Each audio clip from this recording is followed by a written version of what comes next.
Abu Dujanah bin Horesyo merupakan salah satu sahabat Nabi Muhammad SAW, yang sangat taat pada Allah Subhanahu wa Ta'ala. Pria yang berasal dari kabilah Khazraj ini hidup serba kekurangan. Kisah hidupnya membekas di hati Rasulullah. Bahkan, Rasulullah pernah menangis setelah mendengar cerita kelaparan yang dialami keluarga Abu Dujanah. Suatu hari, ketika usai sholat, Rasulullah menyempatkan diri bertanya kepada Abu Dujanah. "Hai Abu Dujanah, apakah kamu ini tidak punya permintaan yang perlu kamu sampaikan pada Allah Subhanahu wa Ta'ala, sehingga kamu tidak pernah menungguku selesai berdoa? Kenapa kamu buru-buru pulang begitu? Ada apa?" tanya Nabi. "Ya Rasulullah, kami punya satu alasan," jawabnya. "Apa alasanmu? Coba kamu utarakan," perintah Nabi. "Begini, rumah kami berdampingan persis dengan rumah seseorang. Nah, di atas pekarangan rumah milik tetangga kami ini, terdapat satu pohon kurma menjulang, dahannya menjuntai ke rumah kami. Setiap kali ada angin bertiup di malam hari, kurma-kurma tetanggaku tersebut saling berjatuhan, mendarat di rumah kami," kata Abu Dujanah mulai bercerita. "Ya Rasulullah, kami keluarga orang yang sering kekurangan. Anak kami sering kelaparan, kurang makan. Saat anak-anak kami bangun, apapun yang didapat, mereka makan. Oleh karena itu, setelah selesai sholat, kami bergegas segera pulang sebelum anak-anak kami tersebut terbangun dari tidurnya. Kami kumpulkan kurma-kurma milik tetangga kami tersebut yang berceceran di rumah, lalu kami haturkan kepada pemiliknya," sambungnya. Abu Dujanah melanjutkan, "Suatu saat saya terlambat pulang ke rumah. Anaknya terbangun dan menemukan kurma tetangga yang jatuh dari pohonnya. Tak menunggu lama, sang anak langsung memakan kurma tersebut.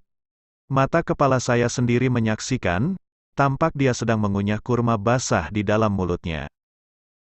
Ia habis memungut kurma yang telah jatuh di rumah kami semalam. Mengetahui itu, lalu jari-jari tangan kami masukkan ke mulut anakku itu.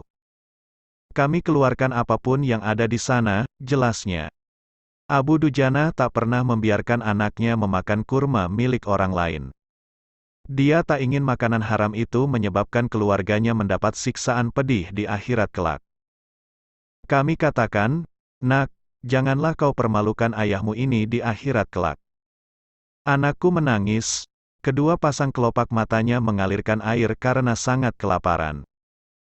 "Wahai baginda Nabi, kami katakan kembali kepada anakku itu, hingga nyawamu lepas pun, aku tidak akan rela meninggalkan harta haram dalam perutmu. Seluruh isi perut yang haram itu, akan aku keluarkan dan akan aku kembalikan bersama kurma-kurma yang lain kepada pemiliknya yang berhak."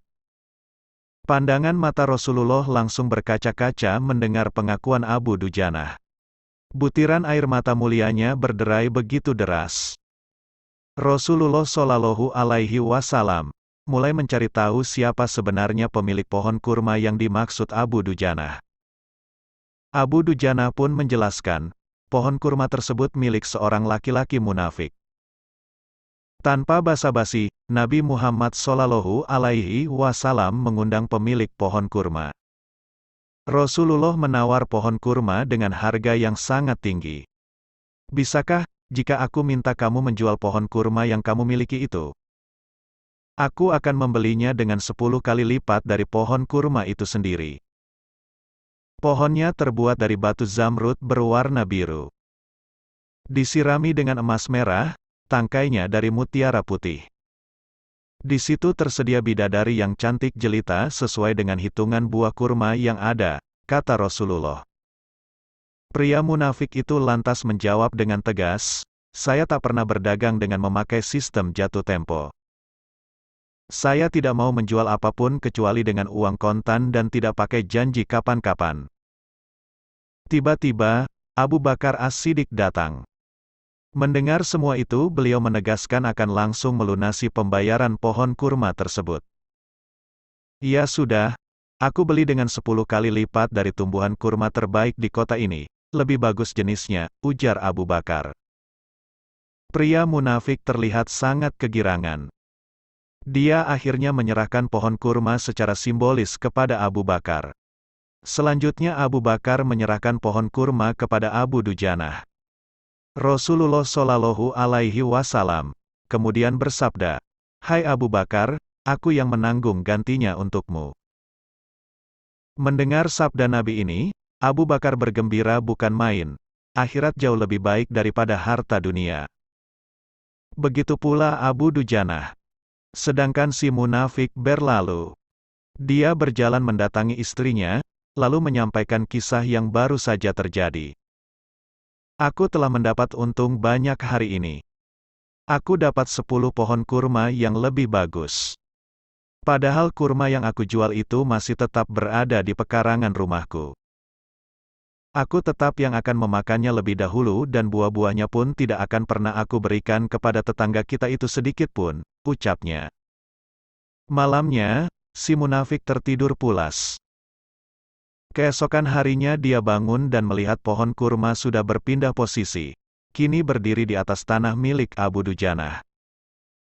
Seolah-olah tak pernah sekalipun tampak pohon tersebut tumbuh di atas tanah si munafik. Tempat asal pohon itu tumbuh, rata dengan tanah. Dia keheranan tiada taraf. Mari kita membayangkan diri kita, sebagai salah satu pelaku kisah, agar kita bisa mendapatkan banyak hikmah di balik kisah ini. Kita tanyakan diri kita, seandainya saya jadi Abu Bakar, seandainya saya jadi Abu Dujanah, atau jadi pemilik kurma yang serakah, apa yang akan kita lakukan? Begitulah cara memetik hikmah dalam sebuah kisah kata para masyayikh. Wallahu a'lam bishshawab.